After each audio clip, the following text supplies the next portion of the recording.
Part II. Of the Strange Case of Dr. Jekyll and Mr. Hyde. This recording is in the public domain. Read by Bob Neufeld. The Strange Case of Dr. Jekyll and Mr. Hyde, by Robert Louis Stevenson. Part II. The Carew Murder Case. Nearly a year later, in the month of October, London was startled by a crime of singular ferocity, and rendered all the more notable by the high position of the victim. The details were few and startling. A maid-servant, living alone in a house not far from the river, had gone upstairs to bed about 11. Although a fog rolled over the city in the small hours, the early part of the night was cloudless, and the lane, which the maid's window overlooked, was brilliantly lit by the full moon. It seems she was romantically given, for she sat down upon her box, which stood immediately under the window, and fell into a dream of musing. Never, she used to say, with streaming tears, when she narrated that experience, never had she felt more at peace with all men, or thought more kindly of the world. And as she so sat, she became aware of an aged, beautiful gentleman with white hair, drawing near along the lane, and advancing to meet him, another and very small gentleman, to whom at first she paid less attention. When they had come within speech, which was just under the maid's eyes, the older man bowed, and accosted the other with a very pretty manner of politeness. It did not seem as if the subject of his address were of great importance. Indeed, from his pointing, it sometimes appeared as if he were only inquiring his way.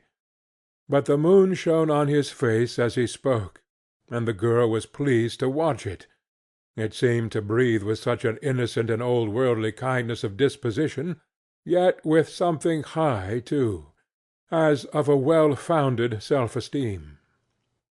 Presently her eye wandered to the other, and she was surprised to recognize in him a certain Mr. Hyde, who had once visited her master, and for whom she had conceived a dislike.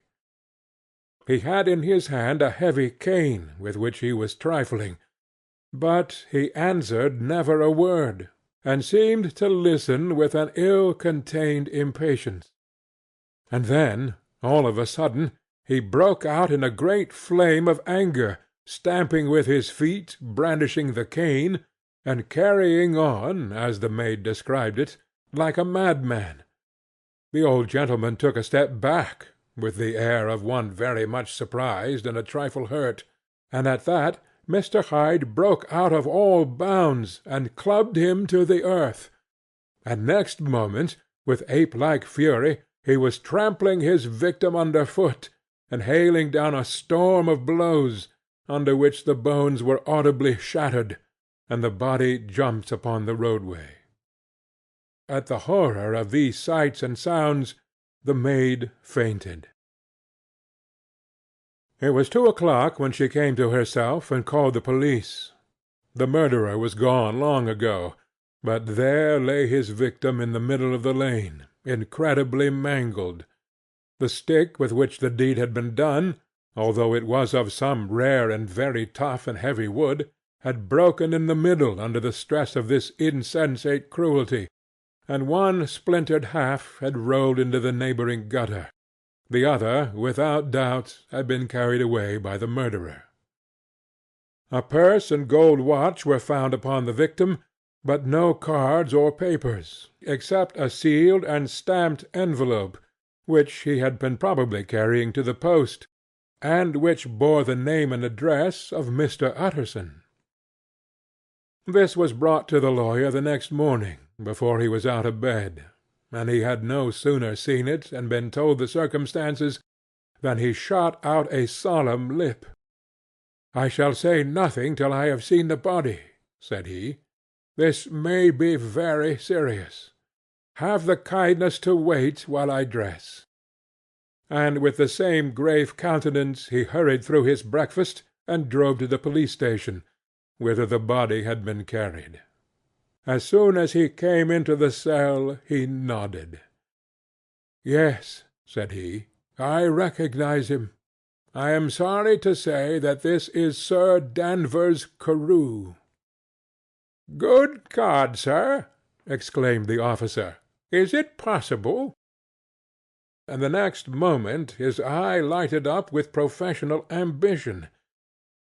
"This'll make a deal of noise," he said, "and perhaps you can help us to the man."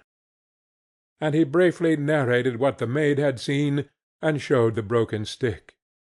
Mr. Utterson had already quailed at the name of Hyde, but when the stick was laid before him he could doubt no longer.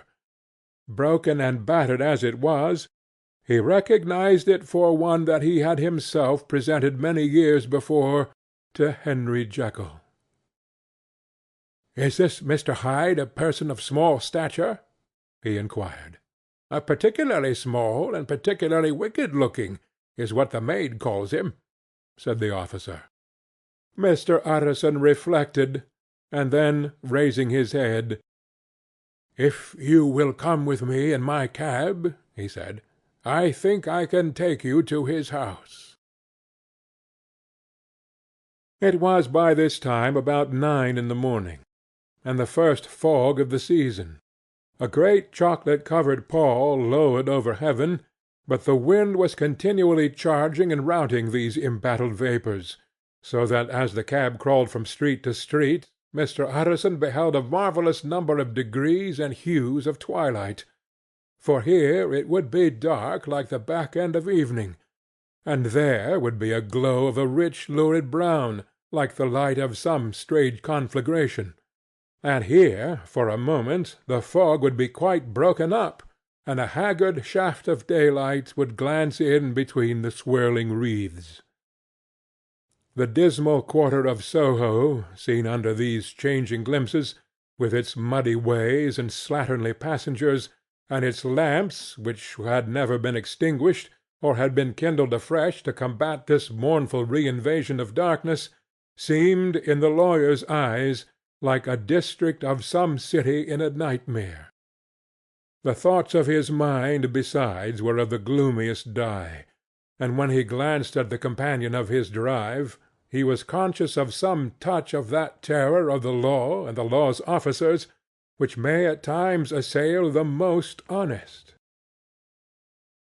As the cab drew up before the address indicated, the fog lifted a little, and showed him a dingy street, a gin palace, a low French eating-house, a shop for the retail of penny numbers and twopenny salads, many ragged children huddled in the doorways, and many women of many different nationalities passing out, key in hand, to have a morning glass; and the next moment the fog settled down again upon that part, as brown as umber, and cut him off from his blackguardly surroundings.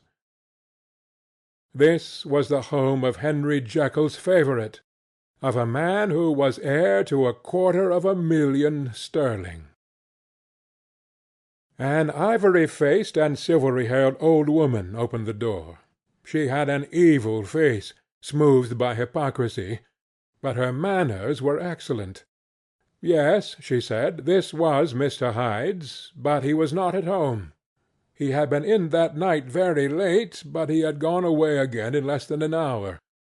There was nothing strange in that. His habits were very irregular, and he was often absent. For instance, it was nearly 2 months since she had seen him till yesterday. "Very well, then, we wish to see his rooms," said the lawyer; and when the woman began to declare it was impossible, "I had better tell you who this person is," he added. "This is Inspector Newcomen, of Scotland Yard." A flash of odious joy appeared upon the woman's face. "Ah!" said she, "he is in trouble. What has he done?" Mr. Utterson and the inspector exchanged glances. "He don't seem a very popular character," observed the latter. "And now, my good woman, just let me and this gentleman have a look about us."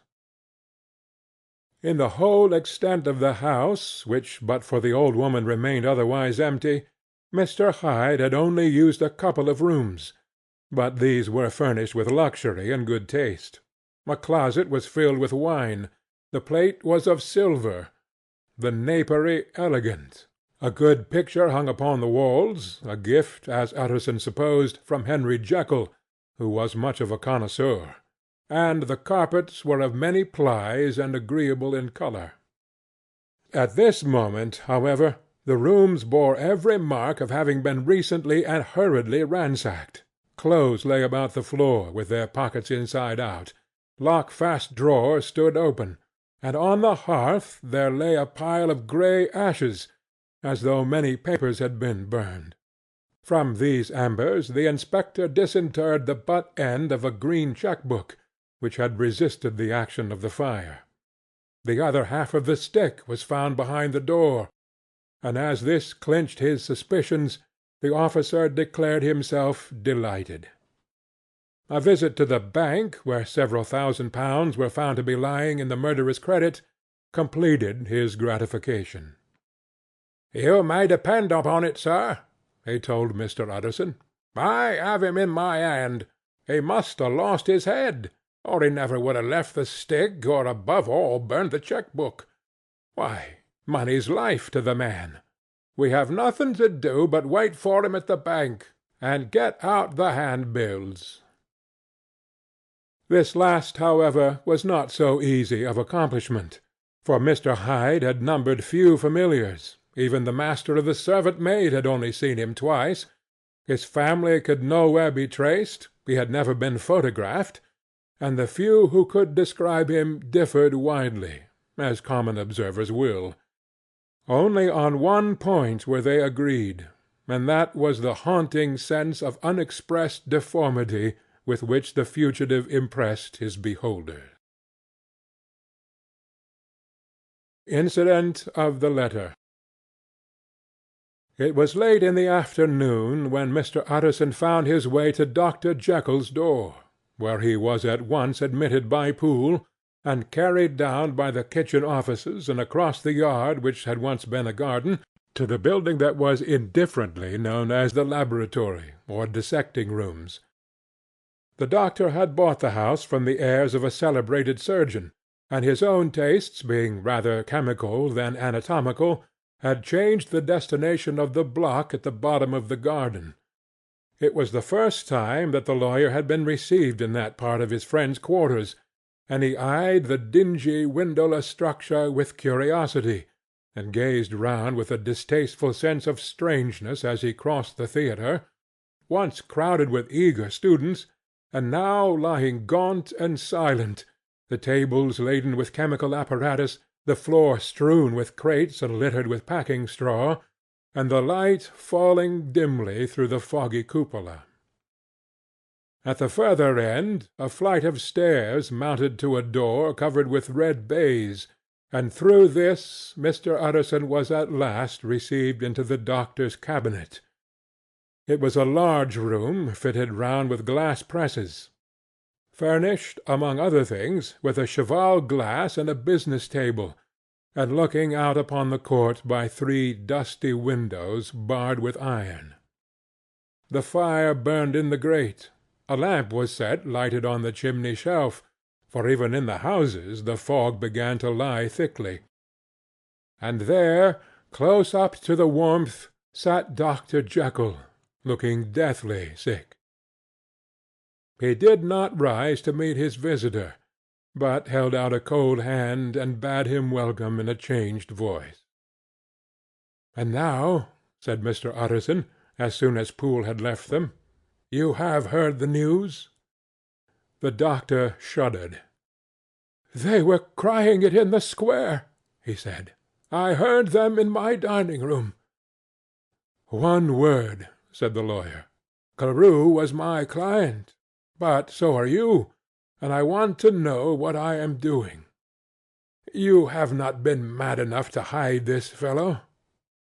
"Utterson, I swear to God," cried the doctor, "I swear to God I will never set eyes on him again. I bind my honour to you that I am done with him in this world. It is all at an end. And indeed he does not want my help. You do not know him as I do. He is safe. He is quite safe. Mark my words, he will never more be heard of." The lawyer listened gloomily. He did not like his friend's feverish manner. "You seem pretty sure of him," said he, "and for your sake I hope you may be right. If it came to a trial, your name might appear." "I am quite sure of him," replied Jekyll. "I have grounds for certainty that I cannot share with any one. But there is one thing on which you may advise me. I have received a letter, and I am at a loss whether I should show it to the police. I should like to leave it in your hands, Utterson.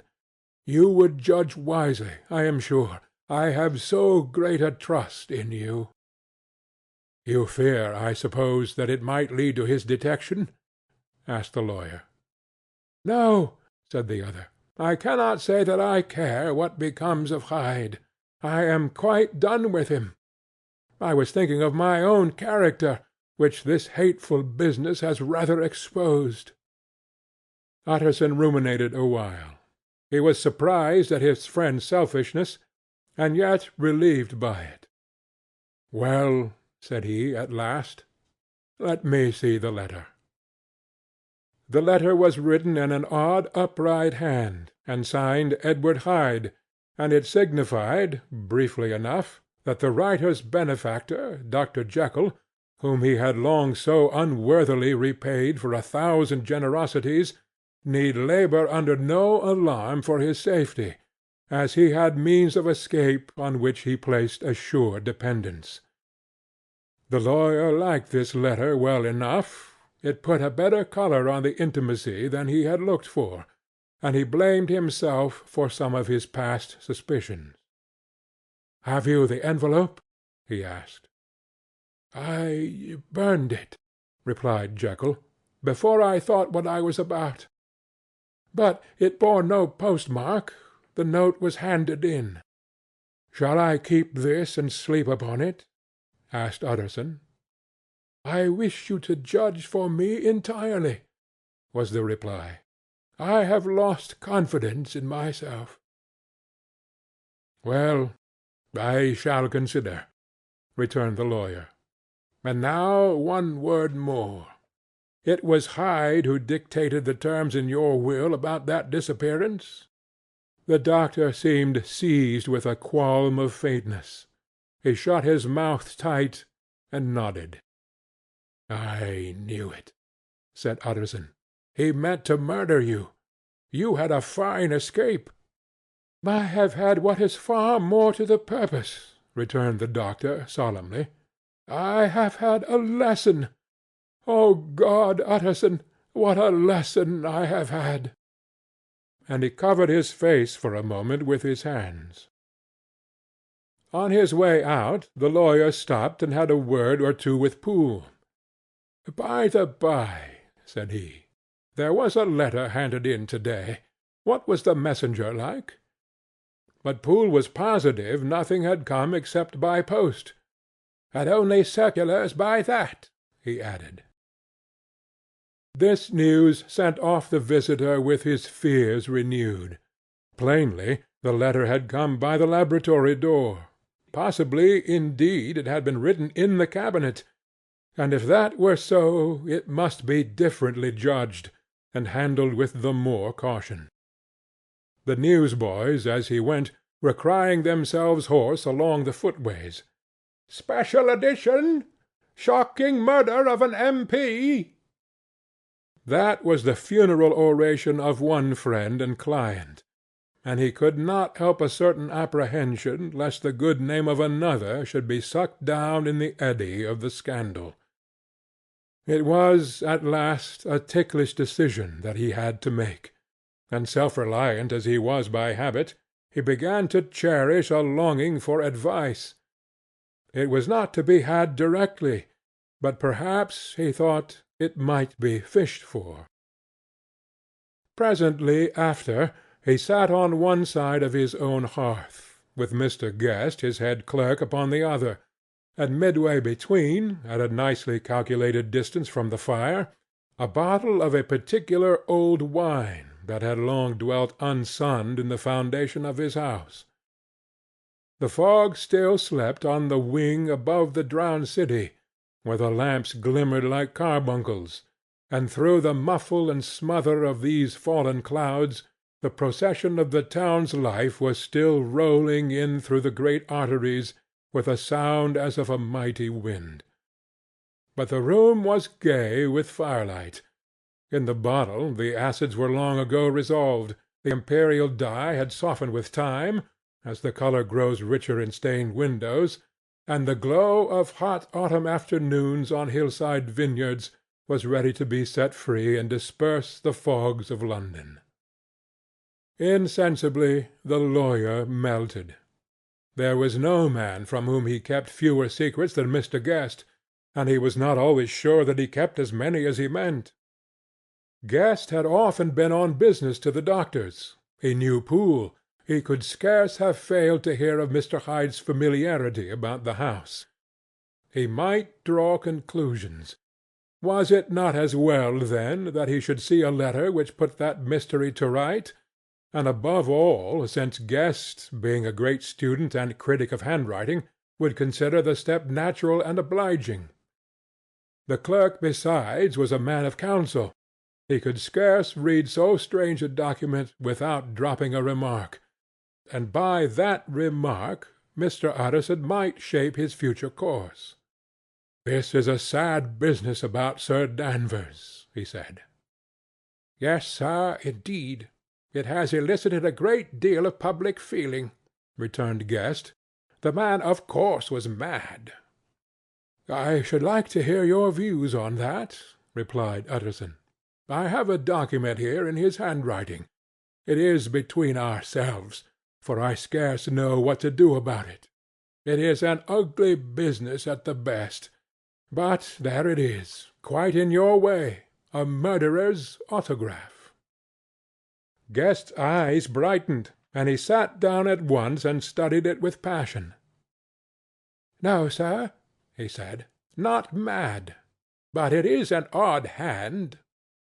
"And by all accounts a very odd writer," added the lawyer. Just then the servant entered with a note. "Is that from Dr. Jekyll, sir?" inquired the clerk. "I thought I knew the writing." "Anything private, Mr. Utterson?" "Only an invitation to dinner. Why? Do you want to see it?"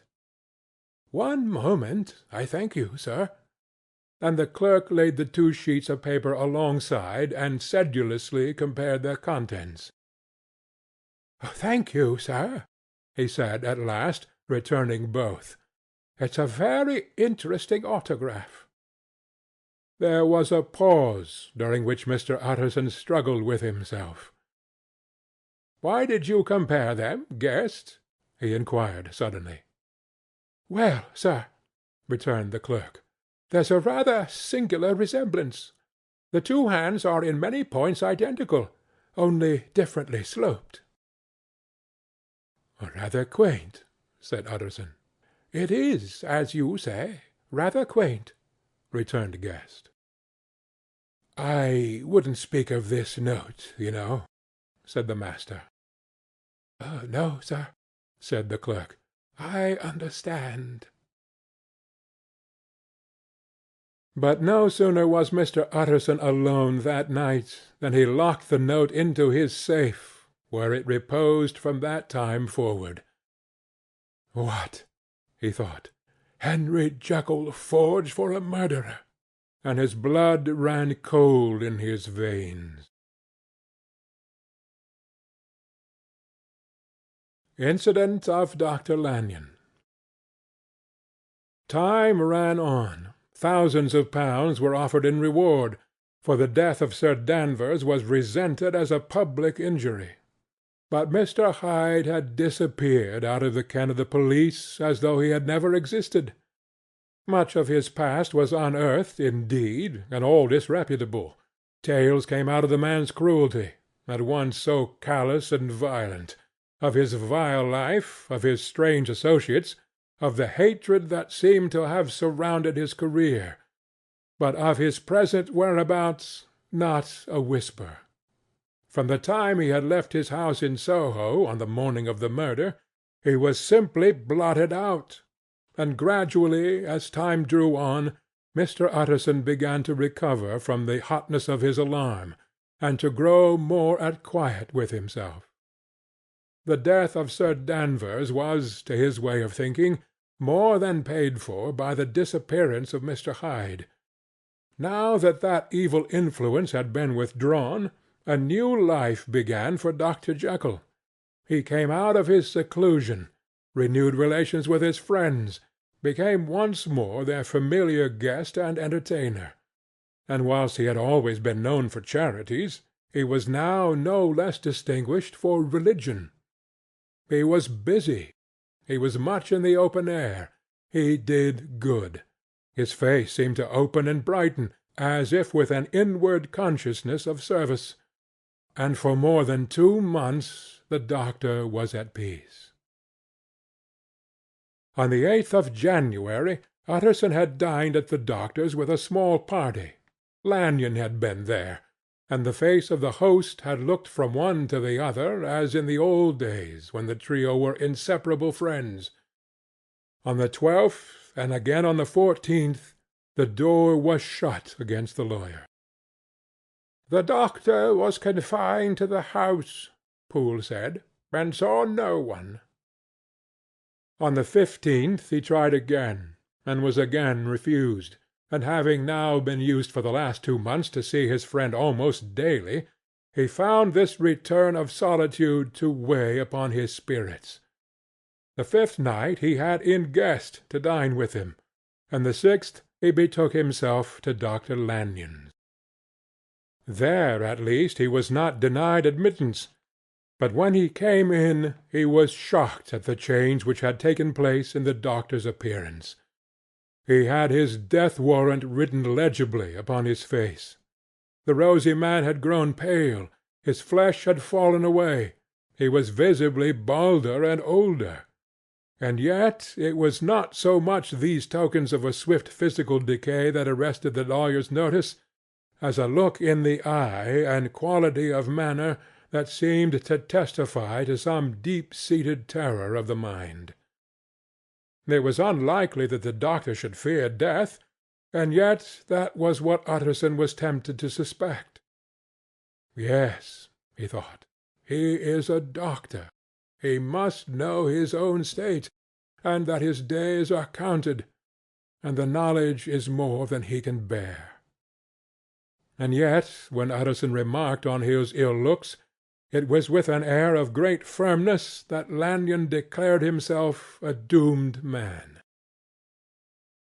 "I have had a shock," he said, "and I shall never recover. It is a question of weeks. Well, life has been pleasant. I liked it. Yes, sir, I used to like it. I sometimes think if we knew all, we should be more glad to get away." "Jekyll is ill too," observed Utterson. "Have you seen him?" But Lanyon's face changed, and he held up a trembling hand. "I wish to see or hear no more of Dr. Jekyll," he said in a loud, unsteady voice.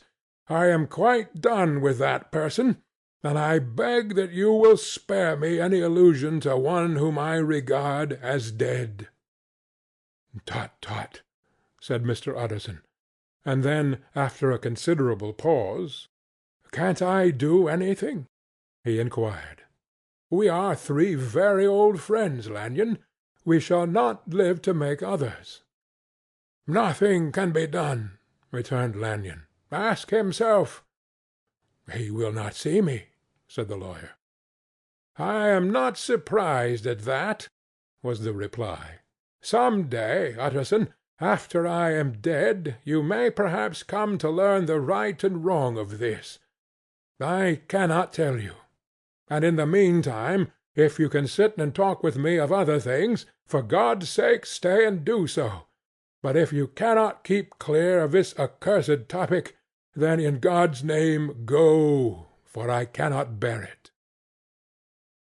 As soon as he got home, Utterson sat down and wrote to Jekyll, complaining of his exclusion from the house, and asking the cause of this unhappy break with Lanyon, and the next day brought him a long answer, often very pathetically worded, and sometimes darkly mysterious in drift. The quarrel with Lanyon was incurable. "I do not blame our old friend," Jekyll wrote, "but I share his view that we must never meet. I mean from henceforth to lead a life of extreme seclusion. You must not be surprised, nor must you doubt my friendship, if my door is often shut, even to you. You must suffer me to go my own dark way. I have brought on myself a punishment and a danger that I cannot name. If I am the chief of sinners, I am the chief of sufferers also. I could not think that this earth contained a place for sufferings and terrors so unmanning. And you can do but one thing, Utterson, to lighten this destiny, and that is to respect my silence." Utterson was amazed. The dark influence of Hyde had been withdrawn. The doctor had returned to his old tasks and amities. A week ago the prospect had smiled with every promise of a cheerful and an honoured age, and now, in a moment, friendship and peace of mind, and the whole tenor of his life were wrecked. So great and unprepared a change pointed to madness, but in view of Lanyon's words and manner, there must lie for it some deeper ground. A week afterwards Dr. Lanyon took to his bed, and in something less than a fortnight he was dead. The night after the funeral, at which he had been sadly affected, Utterson locked the door of his business room, and sitting there by the light of a melancholy candle, drew out and set before him an envelope, addressed by the hand, and sealed with the seal of his dear friend. "Private, for the hands of J. G. Utterson alone, and in the case of his predecease to be destroyed unread." So it was emphatically superscribed, and the lawyer dreaded to behold the contents. "I have buried one friend to-day," he thought. "What if this should cost me another?" And then he condemned the fear as a disloyalty, and broke the seal. Within there was another enclosure, likewise sealed, and marked upon the cover as "not to be opened till the death or disappearance of Dr. Henry Jekyll." Utterson could not trust his eyes. Yes, it was disappearance. Here again, as in the mad will which he had long ago restored to its author, here again were the idea of a disappearance and the name of Henry Jekyll bracketed. But in the will that idea had sprung from the sinister suggestion of the man Hyde. It was set there with a purpose all too plain and horrible. Written by the hand of Lanyon, what should it mean? A great curiosity came on the trustee, to disregard the prohibition, and dive at once to the bottom of these mysteries.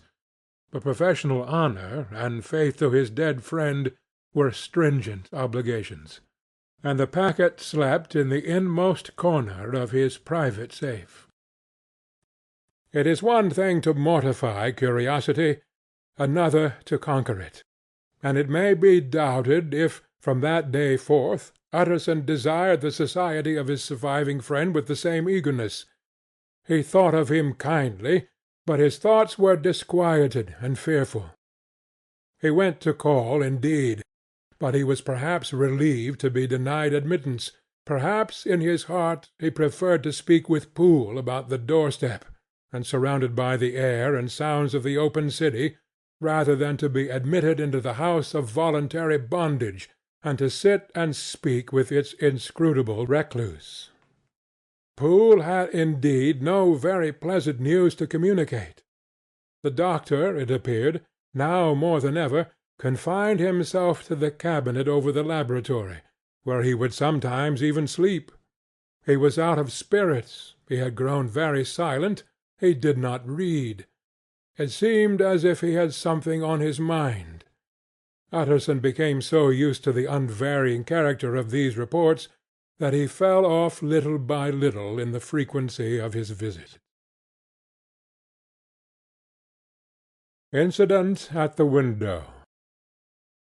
It chanced on Sunday, when Mr. Utterson was on his usual walk with Mr. Enfield, that their way lay once again through the by-street, and that when they came in front of the door both stopped to gaze on it. "Well," said Enfield, "that story's an end at least. We shall never see more of Mr. Hyde." "I hope not," said Utterson. "Did I ever tell you that I once saw him and shared your feeling of repulsion? It was impossible to do one without the other," returned Enfield. "And by the way, what an ass you must have thought of me not to know that this was a back way to Dr. Jekyll's. It was partly your own fault that I found it out even when I did." "So you found it out, did you?" said Utterson. "But if that be so, we may step into the court and take a look at the windows. To tell you the truth, I am uneasy about poor Jekyll, and even outside I feel as if the presence of a friend might do him good." The court was very cool and a little damp, and full of premature twilight, although the sky, high up overhead, was still bright with sunset. The middle of one of the three windows was half-way open, and sitting close beside it, taking the air with an infinite sadness of mien, like some disconsolate prisoner, Utterson saw Dr. Jekyll. "What, Jekyll!" he cried. "I trust you are better." "I am very low, Utterson," replied the doctor drearily. "Very low. It will not last long, thank God." "You stay too much indoors," said the lawyer. "You should be out, whipping up the circulation like Mr. Enfield and me. This is my cousin, Mr. Enfield, Dr. Jekyll. Come now, get your hat, and take a quick turn with us." "You are very good," sighed the other. "I should like to very much. But no, it is quite impossible. I dare not. But indeed, Utterson, I am very glad to see you. This is really a great pleasure. I would ask you and Mr. Enfield up, but the place is really not fit." "Why, then," said the lawyer good-naturedly, "the best thing we can do is to stay down here and speak with you from where we are." "That is just what I was about to venture to propose," returned the doctor with a smile.